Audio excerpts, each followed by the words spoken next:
pejuang CPNS, terutama teman-teman yang mengambil formasi kesehatan, kembali lagi di SS Channel. Pada video kali ini kita akan membahas salah satu materi yang akan diujikan di ujian SKB Kesehatan dengan pokok bahasan imunisasi. Dan di akhir sesi juga akan ada latihan soal untuk materi imunisasi. Sebelumnya kita sudah pernah membahas tentang materi pokok bahasan yang lain. Jika teman-teman belum menonton pembahasan materi lainnya, teman-teman bisa klik link di kolom deskripsi video ini. Oke, langsung saja kita masuk ke materinya. Baiklah, tentang imunisasi. Apa sih itu imunisasi? Imunisasi adalah suatu upaya untuk menimbulkan atau meningkatkan kekebalan seseorang secara aktif terhadap suatu penyakit sehingga bila suatu saat terpajan dengan penyakit tersebut tidak akan sakit atau hanya mengalami sakit ringan. Nah, itu imunisasi. Lalu apa bedanya dengan vaksin? Vaksin sendiri adalah antigen berupa mikroorganisme yang sudah mati atau mikroorganisme hidup yang dilemahkan, masih utuh atau bagiannya, atau berupa toksin mikroorganisme yang telah diolah menjadi toksoid atau protein rekombinan yang ditambahkan dengan zat lainnya yang bila diberikan kepada seseorang akan menimbulkan kekebalan spesifik secara aktif terhadap penyakit tertentu.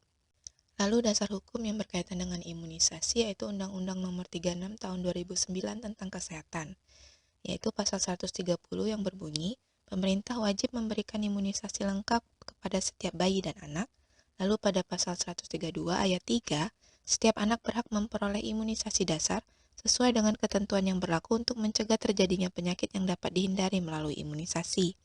Lalu ayat keempat, ketentuan lebih lanjut tentang jenis-jenis imunisasi dasar sebagaimana dimaksud pada ayat 3 itu ditetapkan dengan peraturan menteri, di mana peraturan menteri ini adalah Permenkes nomor 12 tahun 2017 tentang penyelenggaraan imunisasi.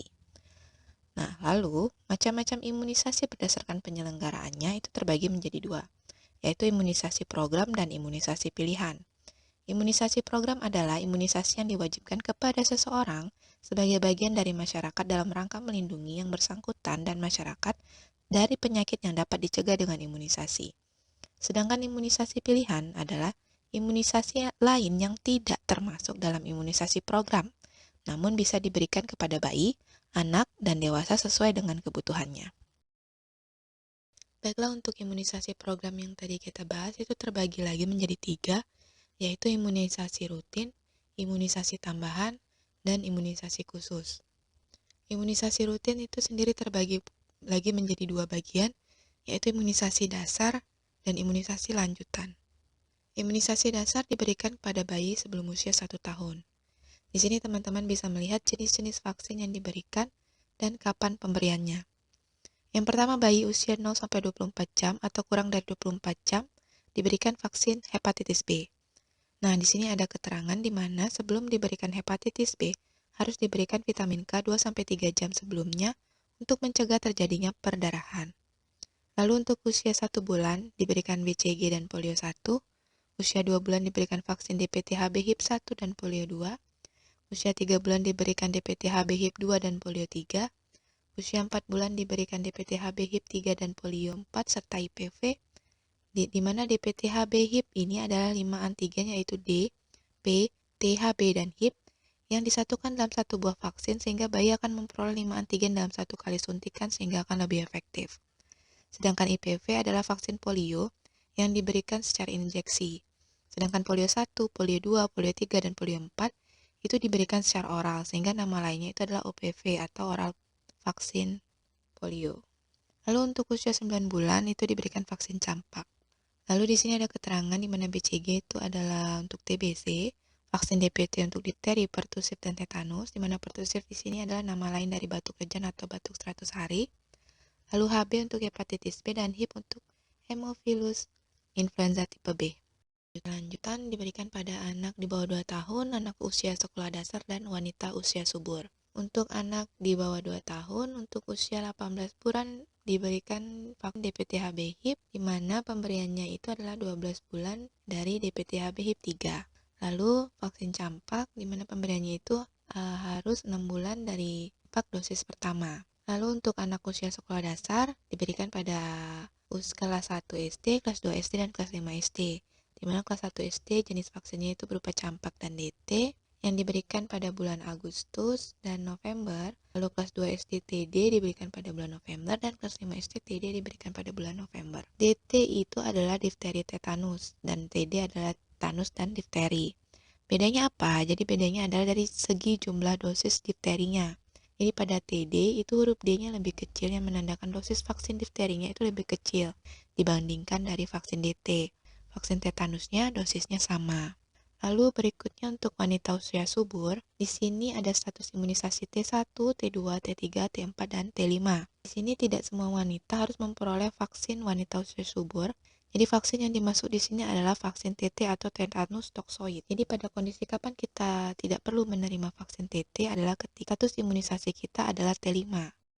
Baiklah, saya jelaskan dulu di sini bahwa T2 itu adalah ketika seorang anak atau bayi telah melewati DPT HB HIP 1, DPT HB HIP 2, dan DPT HB HIP 3, maka status imunisasinya adalah T2.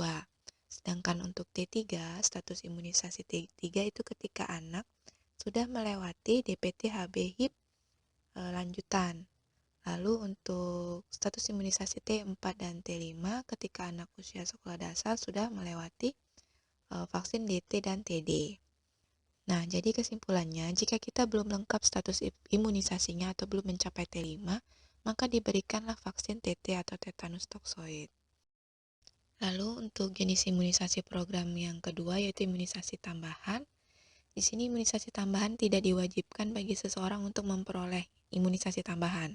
Jadi kapan diberikan? Imunisasi tambahan itu diberikan saat ada kondisi backing fighting, crash program, PIN, dan lain-lain.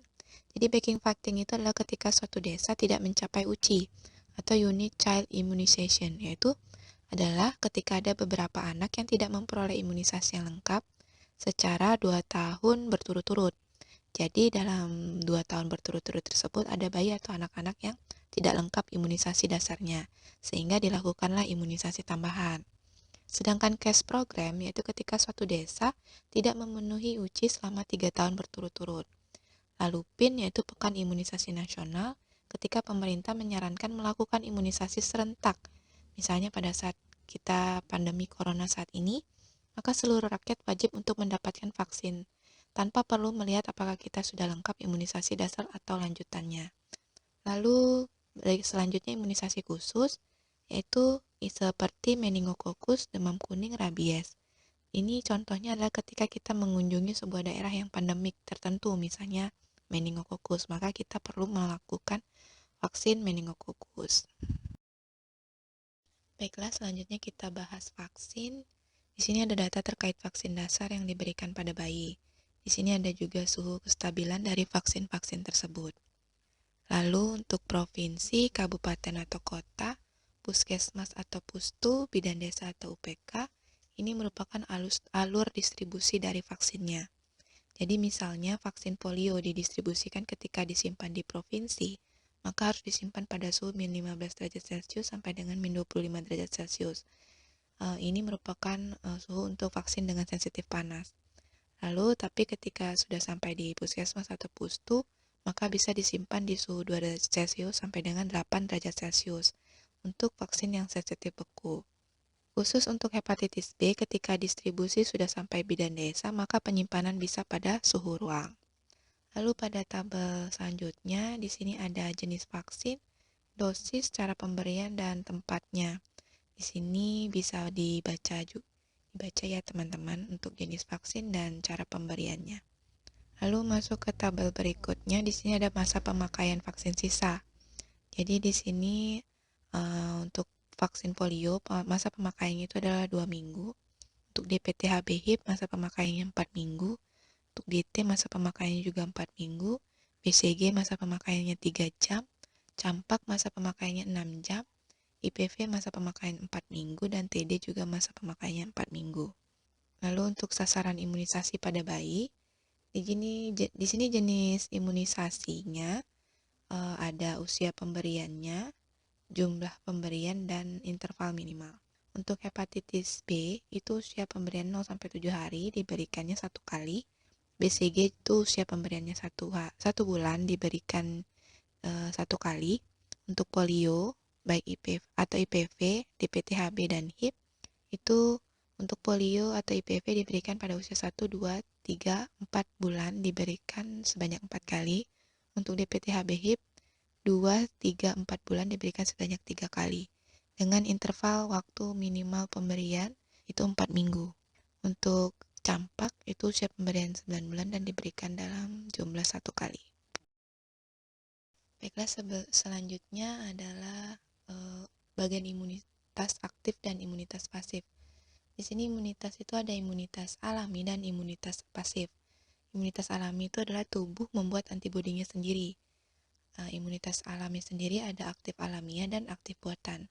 Untuk yang aktif alamiah itu tubuh membuat antibodi sendiri setelah menderita penyakit, misalnya cacar air, batuk rejan, campak, dan gondongan. Untuk imunitas aktif buatan itu tubuh membuat antibodi sendiri setelah memperoleh vaksinasi. Lalu untuk imunitas pasif itu terdiri dari pasif alamiah dan pasif buatan. Imunitas pasif sendiri itu adalah tubuh tidak membuat antibodi sendiri. Jadi untuk imunitas pasif alamiah, tubuh memperoleh antibodi selama dalam kandungan dan melalui ASI. Sedangkan imunitas aktif buatan, tubuh memperoleh antibodi yang sudah menjadi serum. Lalu untuk efek samping dari vaksin, itu untuk imunisasi hepatitis B, efek samping normalnya itu berupa demam ringan, nyeri, pembengkakan, mual, dan nyeri sendi. Tapi hal ini sangat jarang ditemukan. Untuk DPT dan DT itu adalah demam, rewel, kemerahan, nyeri, dan bengkak di tempat suntikan. Untuk polio tidak ada efek samping. Lalu untuk campak atau MMR, efek sampingnya demamnya tidak tinggi dan juga jarang ditemukan. Sampai di sini dulu pembahasan materi kita kali ini. Sekarang teman-teman bisa latihan soal. Selamat mengerjakan dan tetap semangat.